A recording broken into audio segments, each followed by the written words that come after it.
There is a skill that I've seen that is really amazing when it's done well, where they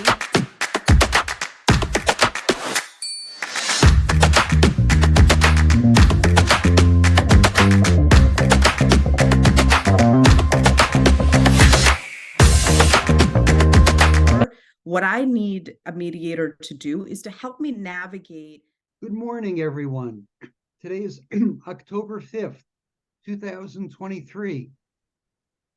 And welcome to the New Possibilities Hour, part of the Will Work for Food project founded by Natalie Armstrong-Motin.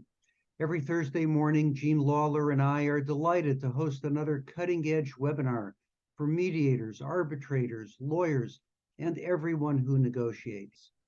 As you likely know, there's no charge for these great webinars. Rather, we ask you to contribute to a food bank if you like what you see. And our audiences have been so generous in contributing in honor of our great speakers. One of my favorite parts of the webinar every week is when we announce the running total of just how much our audiences have contributed. Jean Lawler, would you please do the honors?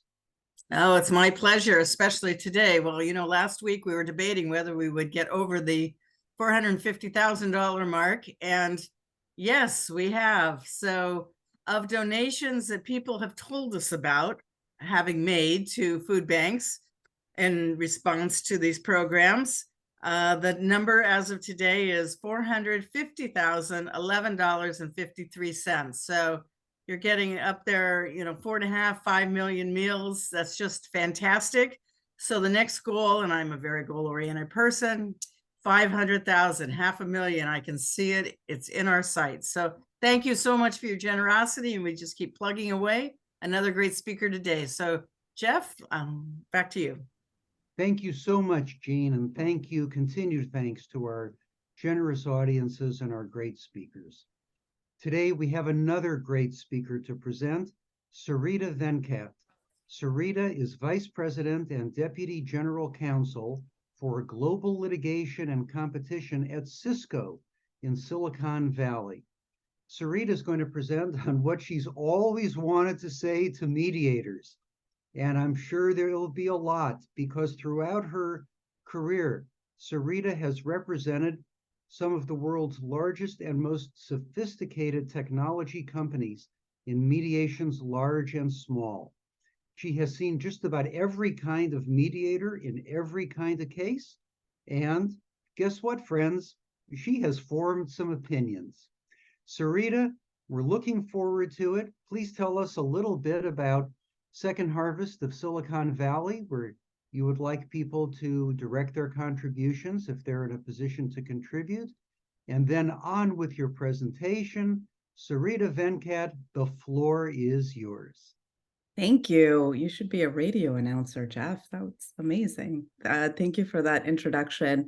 I will start with Silicon Valley Food Bank. Silicon Valley Food Bank is one of the most prolific food banks here in Silicon Valley. I have volunteered there and raised money through various sources, I think, over the past 10 years that I've been in Silicon Valley. I've sorted the fruit. We have put the boxes together over Thanksgiving and Christmas for families in need. When people think about Silicon Valley, they think everyone is well-to-do. That is not the case. It's an extremely expensive area to live, and those that choose to live here just can't seem to make ends meet. And providing healthy food is such a fundamental thing for someone to thrive, especially for children around here. So it's really near and dear to my heart. And I hope that you all support the food bank here, Second Harvest. And we do that from a corporate-wide perspective as well. We are huge donors to Second Harvest because we know the impact that it makes across Silicon Valley. So thank you. And I am also not just a goal-oriented person, I'm a very competitive person. And so I really hope that whatever you're able to take away from today, you really do help us get to that 500,000 mark for this program. So with that, let me introduce myself a little bit. been practicing in litigation for, I don't know, a couple of decades, maybe. I started off in private practice. And the first in-house job that I had was at Abbott Laboratories in Chicago. So a lot of pharmaceutical, medical device litigation. I started off in the patent litigation team there. So as you can imagine, there were issues that I'm sure you all deal with in that world, which is very, I would say, impactful for the business when there's a giant patent case on a generic drug, for example, or when there's a medical stent involved that really impacts health of patients, and also there's fierce competition in that space. And so there's a lot of litigation that I've managed to handle in that world and that industry. From there, I went to Apple, where again, litigation. I went from the patent litigation where I've tried cases around the world, cases in China, Russia, Europe, especially South America, all cases where you have either IP involved or you've got some significant commercial risk for the company that's involved. And as you can imagine, at Apple, there were a ton of them. There was hundreds and hundreds of cases across the board, and geographically, from subject matter areas, the legal issues involved. Sometimes there was no law for some of the things that we were facing, and we had to kind of navigate those risks and issues. And from there, I was there for about 10 years. I did both IP litigation, commercial litigation, in some of the small IP cases around the world to the really big competitor fights. So if you remember Apple Qualcomm case, where there was a large antitrust litigation that the FTC also sued Qualcomm, and it went all the way to the Ninth Circuit. Those types of cases, which were really impactful to the tech industry, all the way to the commercial litigation cases. So during my 10 years at Apple, we bought a company called Beats by Dr. Dre, which I'm sure Jeff is familiar with down in LA. It's the headphone company co-founded by Dr. Dre, the producer and rap artist, and Jimmy Iovine, who was the head of Interscope Records and a prolific music producer and in entertainment. So when we bought that company, it also allowed me to really understand the entertainment industry and the different issues in that industry versus tech that Apple was traditionally involved in. And so what type of issues were those? I mean, as you can imagine, royalties. There's a designer that, claimed that he is owed royalties on every model of the the Beats flagship headphones till the rest of time. That involved taking Dr. Dre, dragging Dr. Dre into court for like 3 weeks because he was one of the named plaintiffs. And so there was a lot to have been learned from the various ways that each industry perceives risks and how they think about settling, mediating, litigating. And so now I'm at Cisco. So I manage the litigation team as well as the competition team, which is basically antitrust across the globe. And so on the first piece, we have a couple of different groups. One is the IP litigation team that handles patent, trade secret, copyright, trademark. And then we've got the commercial litigation team who handles the really big vendor disputes or supplier disputes or partner disputes, to wrongful death cases that are filed against the company, to royalty issues on contracts not drafted well. I'm sure none of you have seen contracts that have not drafted well that have ended up in mediation. So there's a lot of those that happen in the commercial litigation side of things. And on the antitrust side, I would say we have less litigation per se, but it's a lot of advice on things like M&A, for example. We just did the really large acquisition of Splunk that involved, advice internally on risk and kind of timing and all of those things that come into the competition space. And and also advising the business around, what can we do from a competition perspective and what do we need to stay away from. So that's the role that I have now. And one of the things that I really I'm going to start in on my what do I wish mediators knew, or what have I always wanted to say to mediators. I have a list. So the first thing I want you all to understand is what we do internally in-house. Because a lot of times I find that mediators are really close to our outside counsel, which is fair because that is the team that they are interfacing with constantly. But the real decision making happens in-house internally, where me, as someone that is managing a case, will have to get a recommendation from my team as to, okay, what is the risk of this case? So the first thing we do is actually evaluate and advise on the risk involved in any given case. Companies that I've worked for have hundreds of cases at any given time. It'll be less at smaller companies, but that's just par for the course, especially when you're in tech or an industry like pharma or medical devices. And so you can't settle every case. You don't want to settle every case. You need to understand what the implications of each case are and what bucket they're going to fall into. So what do I mean by that? Is the case material? And when I say material, is it something I have to report in an SEC filing? Because from a monetary perspective, it is that material to the company, and we think a loss on any given case or the allegations are going to be material such that we need to report it to the SEC. Okay. The burden on the company. So if you can think of the number of products that could be, so plaintiffs have gotten a lot more sophisticated in understanding the pressure points for companies. So what that means is they have shifted from accusing one or two products, let's say in the IP world, to lots of different products across your product lines, where the burden of finding the right engineers to defend each claim for different products is a lot higher for a company. Okay, so how many depositions are we going to be sitting for? How many engineers am I going to have to pull away from their day jobs to sit and prepare and gather the documents, gather all of the specs for a product, gather the inner functionalities of how our networking routers work, and be able to sit down and collect all of those things, put them up for depositions, all of those things. That is a huge burden on a company. And I can't stress that enough. Usually, because people think there is a big red button on the discovery side, right? And so there's a burden piece that we always take into account. The cost. So what does outside counsel fees look like in this case? What is it going to cost through trial?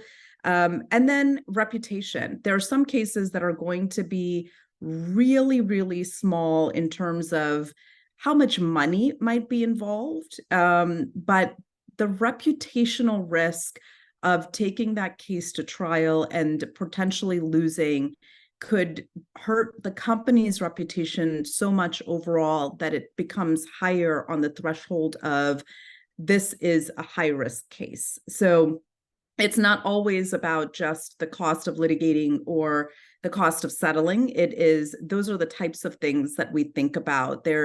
Is the board involved? Is there our executive leadership team that's involved? Are there things that we need to be thinking through as to, for example, if I settle with this one plaintiff, am I going to just get more cases from this plaintiff because they're going to expect a settlement early? Or is there a legal issue that I really want to move forward? And even if the settlement is reasonable, I really want to get this issue tried in front of the court and get a decision on it, because it's going to help our policy issues on any given issue that would move the company forward, move the law forward, move the industry forward. So those are the types of things that we think about. And then that was really about valuing the risk, the materiality, and also the impact on other litigations, and also just the impact on serial plaintiffs against the company. So how do we navigate the risk? That's the last part. So first we've got, okay, let's assess the actual risk and what we're looking at. Let's value it, whether from a monetary perspective or from a policy perspective. And then how are we going to navigate it? This is the place usually where mediators, arbitrators, settlement discussions come into play.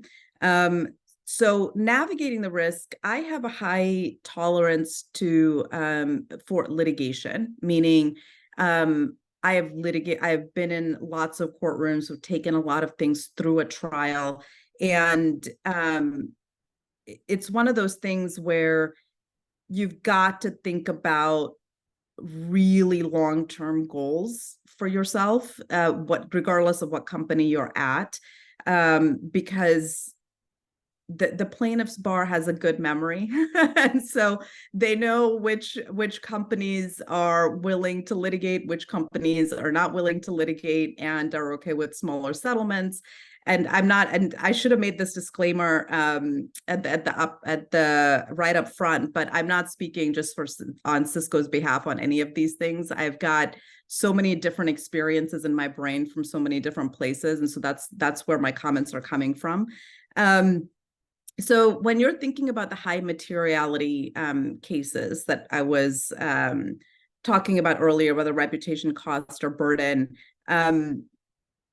there are some cases that the executive teams of a company will get involved to help resolve, because there is so much at stake for a company, and the other side is a very sophisticated player. So think about the big supplier issues where really the business is at stake, right? Like you can't get a component to go into your product that needs to be selling out in the market, and how are you going to navigate that? Those are very strategic issues and decisions that impact, for example, the bill of materials for any given product that gets sold out to the market. For those types of cases, and also I'll give you another example. Think about, in the pharmaceutical world where you've got $1 billion drug. It could go generic overnight because you've got a patent challenge, a paragraph 4 that comes in.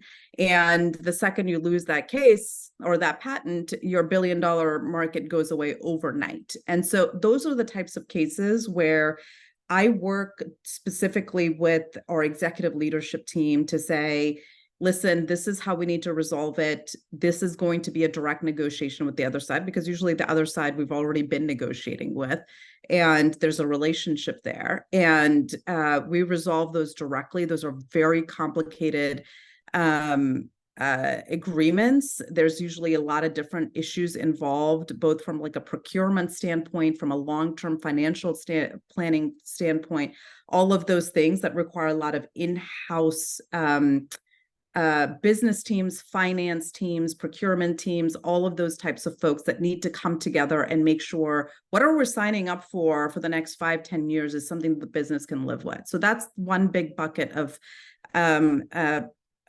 types of cases where we resolve directly. And it's very rare that we have mediators come in to help with that sort of thing. Where we love using mediators is that gray area where it's not that I have to report it to the SEC. It's not that there's a reputation at risk, but gosh, this is going to really put some financial pressure on us if we don't resolve. And I'm not seeing it go one way or the other so clearly that I should take this all the way through trial, right? And so that is where we end up with mediators, and I can't resolve it because there's a longstanding relationship issues, like business issues that have gone wrong. And there's just bad blood between our company and whoever the other company was that sued us because they felt like this business relationship was in bad faith or something like that. Those are the cases that you really need someone that is a third party to come in and just neutralize those issues so that we can kind of start moving forward. on that piece, I would say there is a few things that I wish that I've seen really, really good mediators do. One is the merits. One of the biggest reasons I like going to mediations and I get a lot of value out of mediations is when there is someone I know who is going to really dig in and do the work on not just reading the mediation briefs, but actually understanding where the weaknesses are on each side's argument. And they will usually do some research outside of the mediation briefs that the parties have submitted. For example, just the law on something, on an issue that is presented by the briefs or the case. There was a really amazing mediator that I've used who really knows the courts and the district that litigation is going on. And usually I prefer to find mediators in the district where I'm litigating because they know what happens. They've usually come out of these courts and have become mediators sometimes, or they have enough of relationships to understand the temperament of a judge, the proclivity of the judge to grant an early summary judgment or make you go through a trial, or is prone to be really careful about their appellate record, or any of those insights I can get from them.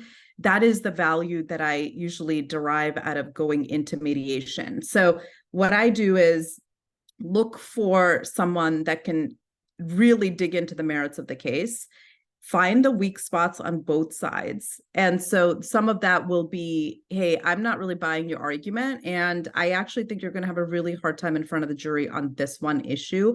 And that exposes you to X, Y, and Z. And so tell me how you're thinking about that. Tell me why you think you would win on that issue. Just that question is valuable to me, because we're all very inundated in our own positions. And sometimes these cases have been going on for a while, and you've got your business teams telling you that you should stand strong and fight the case because they don't want to pay out certain amount of money.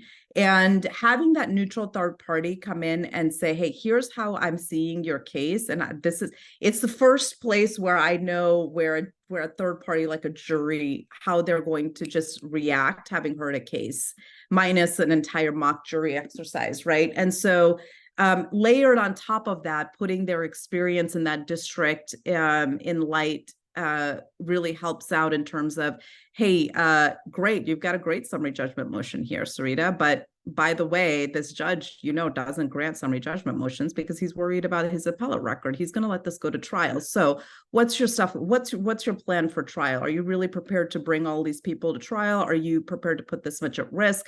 That type of conversation is really valuable to me. Of course, we have great answers usually, right? Because we think we're always going to win. But at the same time, it's the type of questions that I'm getting that are really informative to me as I navigate the rest of the case. And it keeps and I keep that in mind as we continue through the pendency of the case. So when I say the merits matter, I'll take the IP litigation side for a second. Everybody's patent is worth a lot. Everybody's patent is worth $1 billion of your money. Everybody's patent is valid. Everybody's patent comes with a great story. Okay. I want to actually understand what the merits of that patent is. And until I can actually understand why they think we infringe or that the patent is valid, I am very unlikely to move too far into a settlement on those types of cases, because because of the volume of cases that are coming in, we can't settle all of them. And they all have mostly the type of the same story and valuation, and really high expectations to return the economic value of the asset that they have, mainly because we also have patents. We also invest. Everything that we're doing is being done by engineers. And so there's a real disconnect there when you go into a meeting with an executive and you say, hey, all of these patent cases are worth a lot of money. These patents are amazing. They were created or invented by X, Y, and Z. And we think about, okay, well, that's our product. We came up with it. We have 1,000 patents on it. Tell me why this one is so much more valuable than the 1,000 patents we have, and why we should pay out a certain amount of money. So that's a type of conversation that happens internally. And so what we do is what I look for a mediator to do is really tell me that, hey, your non-infringement position fails because this patent is actually worth it, because, those types of conversation I have to have before I really think about what risk I'm advising to ameliorate for the company if we were to go to trial. On the commercial litigation side of things, merits absolutely matter, and there's a layered complexity to some of the commercial litigation matters. Think about places where you've mediated where there's insurers involved, contractual terms where you've really got to dig into the state law of that specific state to figure out where that contract is going to end up in an appellate court. But there's just a lot of complexity that also sometimes has a lot of business implications. So sometimes you have to change the nature of how you do business. That could be a remedy that comes out of losing any particular case.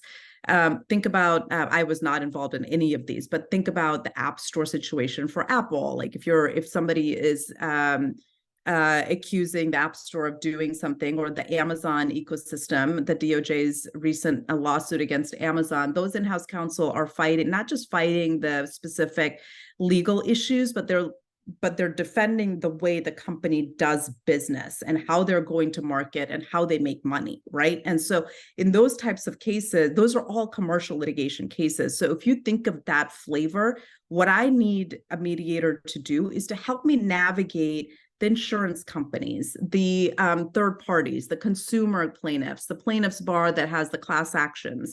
How are they going to bring all of these parties together to craft something where it is a reasonable allocation of risk across many different parties that are involved, without shirking all of the responsibility into one place, which was usually the big company that's sitting on the other side of the V.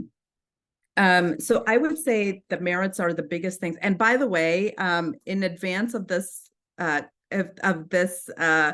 call, I actually polled my own team to say, hey, what do you wish mediators do know? But I'm also part of the Chief Litigation Counsel Association, which is a bunch of in-house counsel that are responsible for managing litigation for their companies.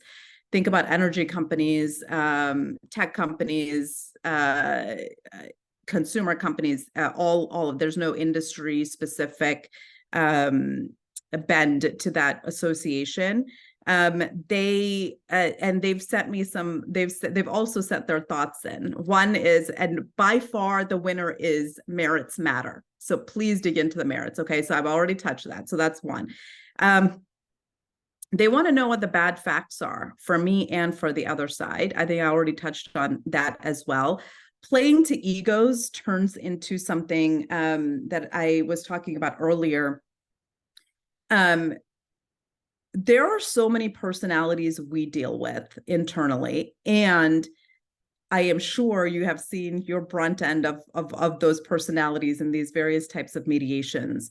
In those cases where there's really bad blood, and that's why we're sitting in a 2-day mediation in front of you, there is a skill that I've seen that is really amazing when it's done well, where the mediator will really play up to the psychological issues that are happening on each side.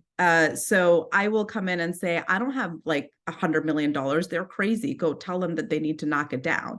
And the other side will say, well, they've been doing this bad thing forever, and they're a huge company. Of course, they have $100 million, right? And there's an art to navigating that, because I'm not paying $100 million.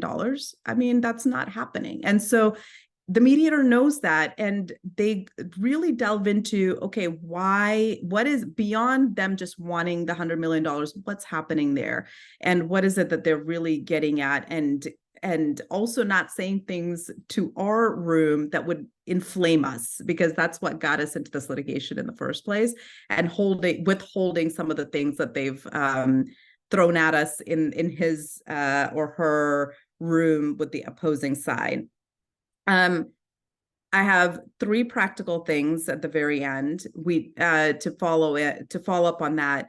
The number one thing I really wanted to say is that we don't have loads of money to spend on every case. There is an assumption. It has been said to me in a room, so it does not. It comes with very specific experience. You guys are big. You don't want to go to trial. Just pay the money, and let's just meet in the middle. Never, ever works, because that is not what I can go back and say to my executives or to my finance team. That is an irresponsible way for me to manage the company's risk. Okay. And then number 2, keep with us. So I love pre-calls before mediations for a half hour, because I think of the mediator as my partner, because I wouldn't be there if I didn't need that help and I didn't think that person was going to help me get to a resolution. Think of us as partners. I know there's a different way you've got to do your job going forward and be neutral, right? But if you're partners with both sides, you just get more information out of each one. And I love the pre-call, and I like the post calls. So let's say there's a 2-day mediation and we got close, but not close enough to sign any kind of a deal, which happens a lot. Keep with us. Call me in a week. Call my outside counsel in a week. Figure out where we navigate from there, because in the really tough cases, someone who can stick with you before and after makes a real difference, because then they become your partner for the next case and the next case after that. I think that's actually the end of my remarks. I've been talking for 30 minutes and I will stop. I hope that was helpful and clear. And I'm going to stop talking so that, Jeff, if you have remarks or questions, I'm happy to answer those. Yes, Sarita, that was absolutely fabulous, a fabulous set of insights. Thank you. Let's dig into some of the points a little more deeply. You talked about certain things that you can measure, like an anticipated budget for how much it will cost to litigate a case. And there are other things that are more difficult to measure or quantify, like impact on reputation, or the hassle factor, the inconvenience on management time, or engineers, people taking time away from other important tasks. How do you measure or quantify those things so that you can translate them into decisions as to how much you're willing to pay or want to receive to settle a case? Oh, that's a really good question. Honestly, it's more of an art and kind of an instinct that's layered on top of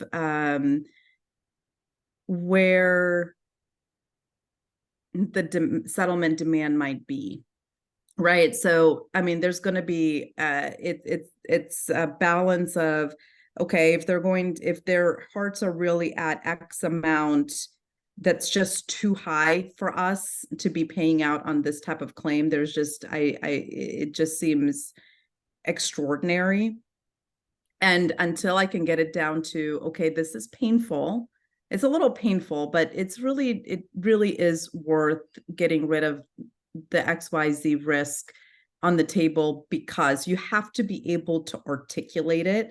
There's the legal substantive risk, and that's always going to be either statutory damages or whatever they're claiming the damages are in the case itself. And so sometimes you can glean from, okay, how much are they going to actually be able to get out of this litigation at the end of the day that will withstand appeal, right? You've always got to start with the facts and the legal analysis, and the highest damages could be sustained through an appeal, not just losing a case. So you start there. And then so you have like that baseline number, and anything well above that, you're kind of like, well, I don't know. They've got to be, I think they're bluffing, because I'm sure they know the same thing I do in terms of the legal analysis. And so how do we get it closer to where, where we think the damages will land, and is there a premium to be paid because we see this other reputational risk layered on top of it. So in the bargaining, Sarita, do you find that in order to get them, let's say they are a plaintiff, in order to get them out of the really extremely unreasonable range and into something, shall we say, colorable or sensible, that you have to work with your team to get them in a reciprocal sense out of the bargain basement $1.98 range, in kind of lure the plaintiffs into coming down by you coming into a range of reason yourself. How does that work in terms of trying to, can you get your side to go first? Do they insist on the other side coming into that reasonable range first? Do mediators have to engineer a simultaneous move? What's the thinking? There's a lot of work that we do internally to get our folks in line with what we're thinking. Day to day, we're dealing with the litigations. The business teams, the finance teams, the engineering teams, or the sales teams, they're not, right? And so you do, for something that's an actual material, for something that I think is a material impact to that business, I do a lot of work. I don't walk into a mediation without understanding where our authority is to be able to put a certain number on the table. If I leave the mediation convinced that I need to go higher, or that the plaintiff is just too high and they're not going to budge, then I go back and I continue to work on it. There are times where I've gone back and used some of the learnings that the mediator has been telling me in a way that maybe perhaps I haven't seen or thought of my case before. And I will go back and use those facts to either say, listen, I know we thought X, but I'm kind of convinced about this thing that the mediator said, and we should think about going up to Y. I don't know when we were going to do it. This is the stage of the litigation that I think perhaps we should think about doing it. Maybe we lose a motion at some point, and that's where we up the number. Maybe we do it now so that the brunt of the discovery doesn't have to happen any before we settle, that kind of thing. So we do a lot of work internally to move up our clients if we think that it's warranted. So do you find yourself performing a mediative sort of function between legal, the finance people, the engineers, the sales team, and other internal groups within your companies? Yes. There are a lot of places that have very different personalities and risk tolerance. One industry might have a really high risk tolerance where others just don't. And so the mindset of settling, you have to understand where their mindset is. And there's so many different types of players that need to be involved, that mediating or making your case to each side when you really think something needs to be settled, and it's the right thing to do for the company. Absolutely. We got to do our own mediating internally. So as mediators, before the mediation, we're most typically dealing with the outside counsel. Yeah. What sort of preparation can and should mediators be doing with in-house counsel? And how do you recommend we approach the outside counsel, who are the gatekeepers, if you will? That's a really good question too. I usually don't put folks that are there's a couple of ways I've seen in-house counsel manage this relationship. In one set of scenarios, there is kind of like a hands-off approach where they might not have as much litigation in a company. I have quite a few friends that have very, very small teams, litigation teams, because they have a really wide role and it's a smaller company. And so I've seen a lot of reliance in that instance on a trusted outside counsel to go finish up the mediation and bring something back. And then there's people that are really, really involved, and In those, in the second scenario, I think the place you're going to be remiss to not understand what's going on in-house is when we're actually sitting in that mediation room. Up until then, you know, it is usually outside counsel, but we play a role in how the briefs are actually formulated, what facts we think the mediator should know, what risks we see from the other side, all of those things. So we review all of those things before they go in. And I think when you have someone in the room that is in-house that has to make that decision, you would be remiss to not actually build a relationship with that in-house counsel person, and perhaps even have a one-on-one. I don't think that there's any harm in that. It might help move things forward, or at least understand where their heads are at.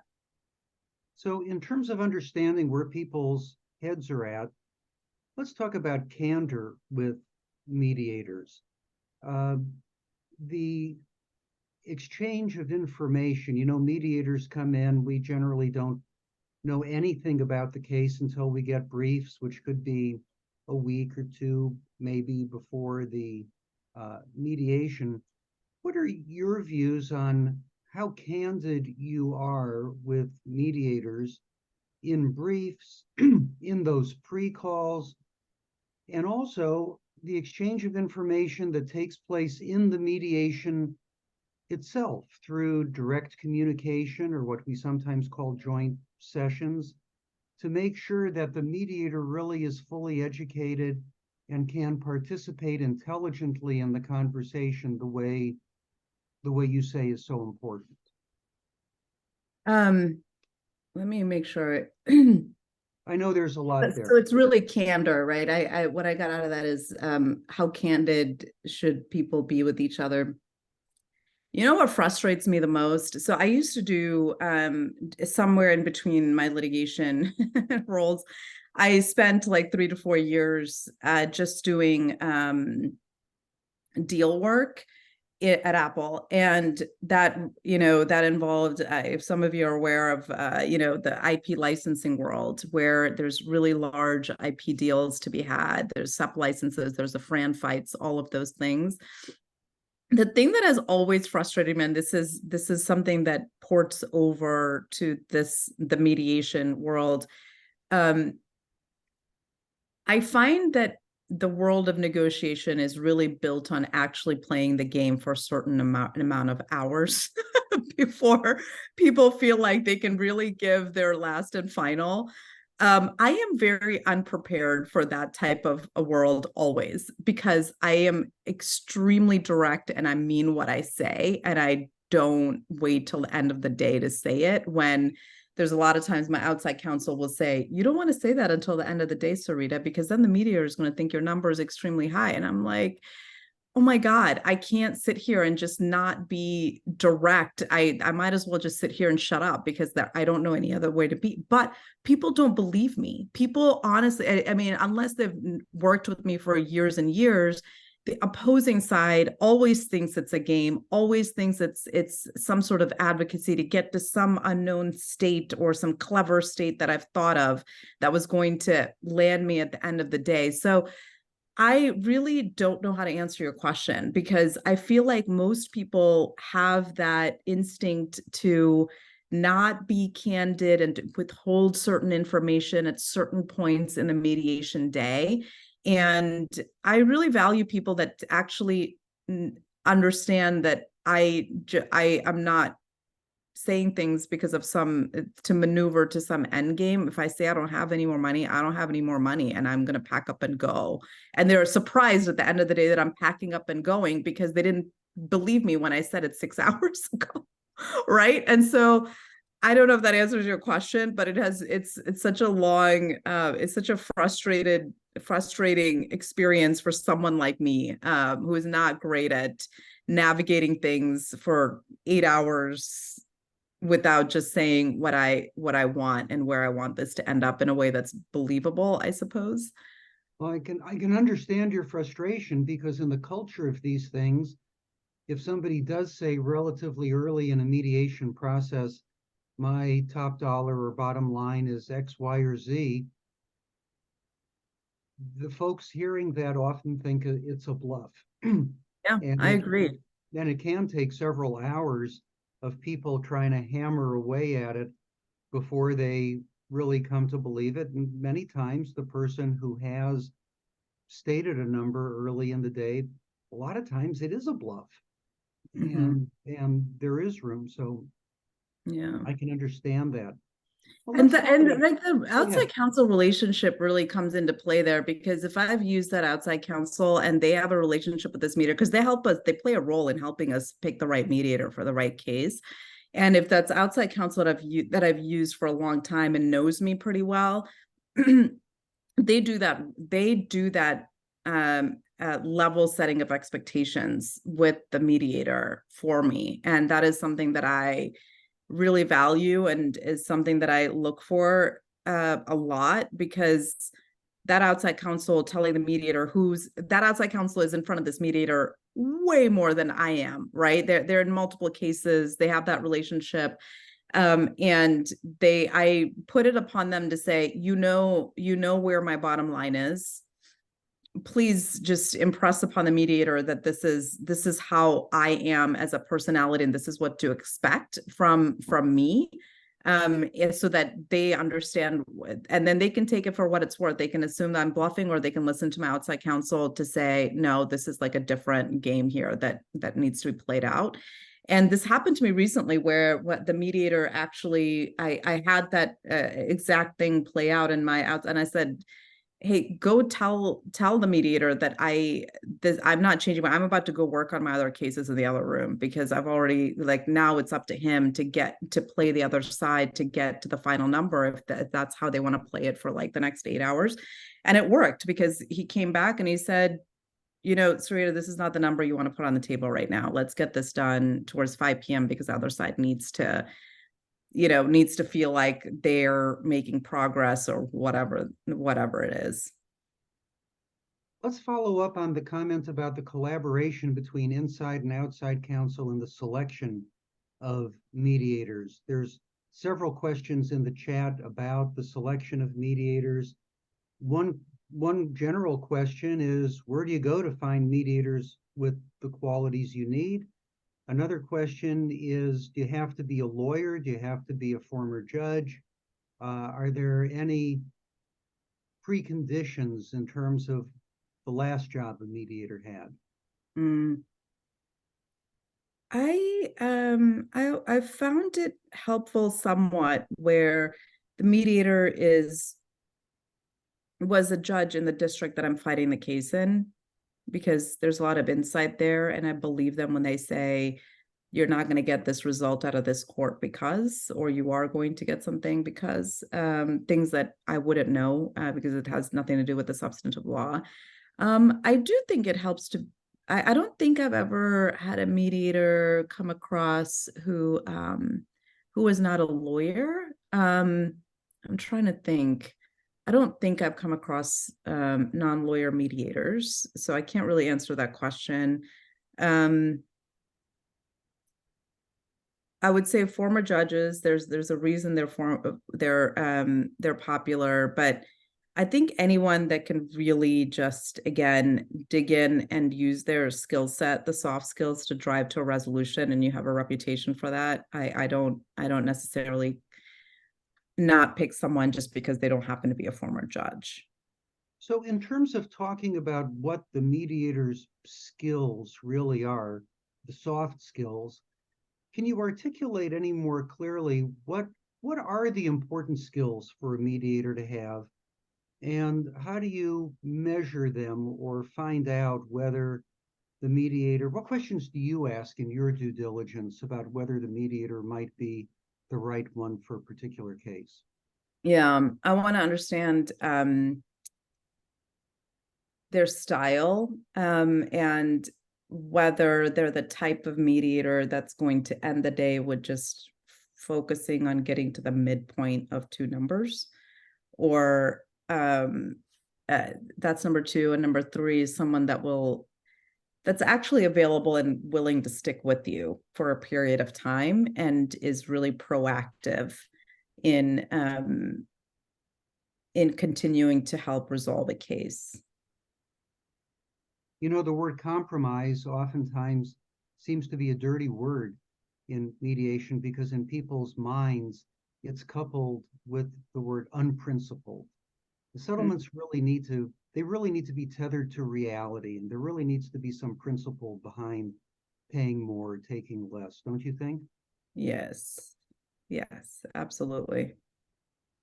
So, in the world of patent litigation, you have competitors and you have the non-practicing entities. Does your approach differ to settlement or mediation depending on the kind of counterparty with whom you're negotiating? Yeah, definitely. I think I've faced all kinds over the course of my career. There are the non-practicing entities, and I think that mediators have seen or probably mediated just because of the number of those types of cases over the past couple of decades. And I think that there's usually those are pretty prescribed, I think, in terms of what you're going to hear from both sides. I think the tougher stuff is somewhere in between, where there's usually a competitive issue between the companies. So, for example, there could be non-practicing entities. Well, let me take that back. The non-practicing entity world has gone well beyond the United States, right? So sometimes you could be mediating a case where there's multiple cases that are against a company around the world, and the US is one piece, and that's where you're mediating. Understanding where the EU is going, understanding where the China patent litigation world is going is really important to be able to adjudicate those or resolve those, because there's the injunction risks are high in some places. The risk of invalidating patents is really high in some places. So there's really different considerations these days because the fights have gone worldwide, and understanding those jurisdictional proclivities is going to be really important. The competitive issues are a lot harder, because that is where most of that's where I see a lot of the emotion in patent cases, where you've got someone. So a typical scenario would be, I sign an NDA with you, you use the NDA to have a meeting, and from that meeting you were able to develop products using my ideas, and you owe me royalty for everything that you did because I have a patent on it, or it's my trade secret, or something to that effect. Those tend to sometimes be in federal court, sometimes in state court. But there's very different scenarios that play out in each one of those, and there's definitely different parameters that go into adjudicating those. Mm-hmm. Into resolving those, I mean. And in the cases with all these complexities, international issues, similar things, there's really teamwork between the mediator and the lawyers in terms of making sure the mediator is up to speed. I mean, mediators kind of generally need to know what's going on in the environment, but there's a lot of information that comes through in the mediation briefs, isn't there, to make sure the mediator knows exactly what's going on? Yeah, absolutely. I mean, I think especially, I think it just behooves each of the sides to put in as much as our strengths and their weaknesses, and vice versa. So I think you're getting a pretty good view of the world through those briefs, especially if they're actually good, written by good outside counsel. And on behalf of the mediators of the world, let me add, please try to get them to us at least a few days before the mediation so we can absorb them and have those pre-calls that we all agree are so important. We can have those pre-calls with some basis of knowledge and information in mind before we do it. There's rarely a deadline I have missed, ever. Sorry? So if there's a deadline, we meet it. Beautiful, beautiful. What about the impact of litigation financing? That's very much in the news. Yes. What is the impact of the growth of litigation financing on your world of litigation and settlement through mediation? I think litigation financing has really changed the world of litigation over the past few years. It has become something that is highly political for some reason. I think it's because so if you're talking about the patent world, the litigation financing is extremely high. One of the things that the tech industry has been fighting on the Hill for is transparency around litigation funding. It's not necessarily that, hey, people don't get to have their litigations funded. It is more about, we need to understand who is actually behind this case that we are defending. So there's a huge policy discussion and advocacy effort on from the tech industry to senators and lawmakers about, there's definitely reasons where litigation financing is warranted in cases that perhaps are outside of the patent world. But at the same time, think about the disclosures that companies are required to disclose just in the course of civil procedure rules. How much ownership does anybody else have an ownership stake in your company? Those are just routine stuff that people have been disclosing for as long as civil procedure rules have existed. And the same rules of disclosure don't seem to be applying to opposing sides, where there is someone that is controlling most of the litigation against you, and you don't get to know who they are, what their interest is, where you're turning over proprietary source code, by the way, of a US company to someone that could be bringing in financing from I don't know where, and they could be styled as a consultant that under a protective order, you're getting access to source code, and we don't know where it's going. And so there's a huge political battle. And I think to your original question, it makes it a lot harder to understand where a resolution might come in, because you don't, and it must be for you all as well, because you don't know who's really controlling the case. I'm controlling the case and I'm sitting in front of you. You will have usually no real understanding as to who that is behind really fully litigated litigation funded case that is sitting in front of you, because there's a whole structure there in terms of consent and authority to settle that you're not going to understand. And it makes it a lot harder for us to resolve cases, for sure. So there are many times where you just know a funder is involved, right? You may not know who it is or the terms of the funding agreement, but you just know. Do you ever invite the funder to come to the mediation, or ask the mediator to speak to the plaintiff and say, there's a request from the defense that there be more disclosure or participation from the litigation funder? I think that's a great idea. I'm trying to think of the last time. You know what's interesting is that I think in cases where there is a lot of litigation funding behind it, we've never even gotten to the mediation or settlement cases, because they don't engage. So I don't even have a practical experience where I'm going to a mediation and we've asked the funder to come. Maybe others have in the world, but I just haven't, because we've just never had that type of engagement on settlement, because that litigation funding usually comes in to get the big jury verdict, right? So there's usually less appetite to mediate. Okay, we have just a minute or two left. Do you have any final words of wisdom? Anything we should have discussed but haven't yet discussed?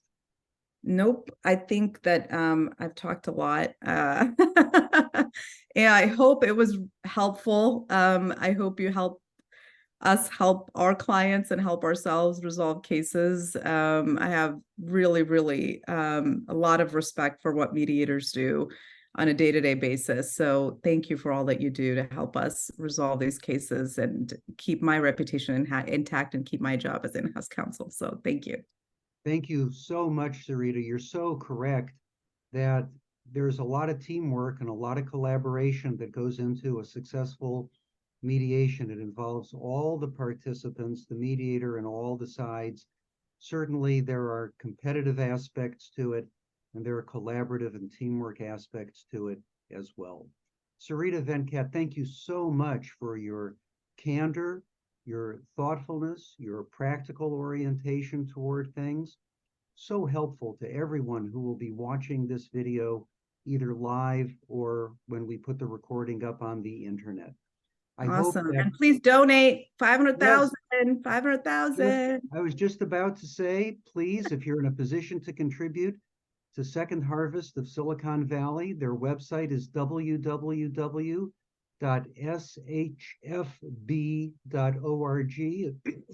It's posted in the chat. That's www.shfb.org.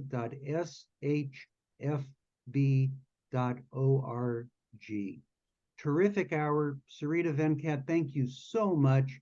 And with that, my friends, we are complete.